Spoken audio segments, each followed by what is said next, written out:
Hi all, breakfast series episode 4. இன்றைக்கி என்ன ரெசிபின்னு பார்த்துடலாமா? ஸ்வீட் பொட்டேட்டோ வச்சு ரொம்பவே ஹெல்த்தியான டேஸ்டியான ஒரு இடியாப்ப ரெசிபி தான் பார்க்க போகிறோம். இது கிட்ஸுக்கெல்லாம் ரொம்ப பிடிக்கும். வாங்க எப்படி பண்ணுறதுன்னு பார்த்துடலாம். நான் இன்றைக்கி ஒரு ப்ரெஷர் குக்கரில் 2 ஸ்வீட் பொட்டேட்டோ எடுத்திருக்கேன்.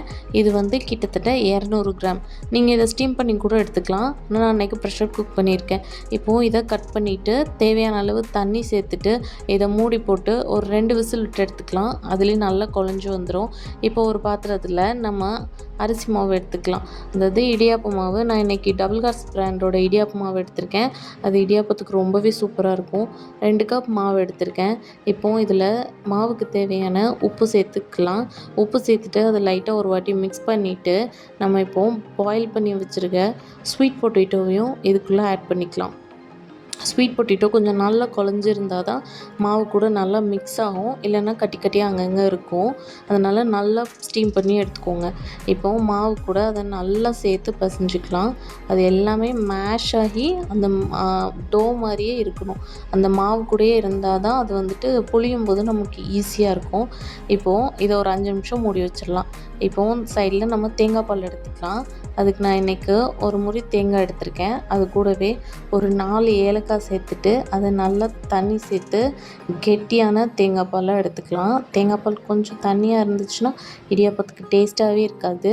அதனால் கொஞ்சம் கெட்டியாக எடுத்துக்கலாம். நான் இதுக்கு நாட்டு சக்கரை ஆட் பண்ணியிருக்கேன். நீங்கள் சுகர் கூட ஆட் பண்ணிக்கலாம். இப்போது இடியாப்பம் புழிஞ்சு எடுத்துடலாம். அதுக்கு ஒரு இட்லி பாத்திரத்தில் நான் இட்லி தட்டில் இடியாப்பத்தை புழிஞ்சு எடுத்துக்கிறேன். கொஞ்சம் மாவு லூஸாக இருந்தால் தான் இடியாப்பம் புளிகிறதுக்கும் ஈஸியாகவும் இருக்கும். அதுவும் இல்லாமல் கொஞ்சம் வெந்ததுக்கப்புறம் ஹார்டாகவும் ஆகாது. மாவு கொஞ்சம் டைட்டாக இருந்துச்சுன்னா வெந்ததுக்கப்புறம் அது லைட்டாக ஒரு 10 மினிட்ஸ்க்கு அப்புறமா அது கொஞ்சம் வரன்னு ஆயிரும். அதனால் அதை கொஞ்சம் பார்த்து தண்ணி விட்டு கொஞ்சம் லூஸாக பிசைஞ்சுக்கோங்க. இப்போது அதை ஸ்டீம் பண்ணி எடுத்துடலாம்.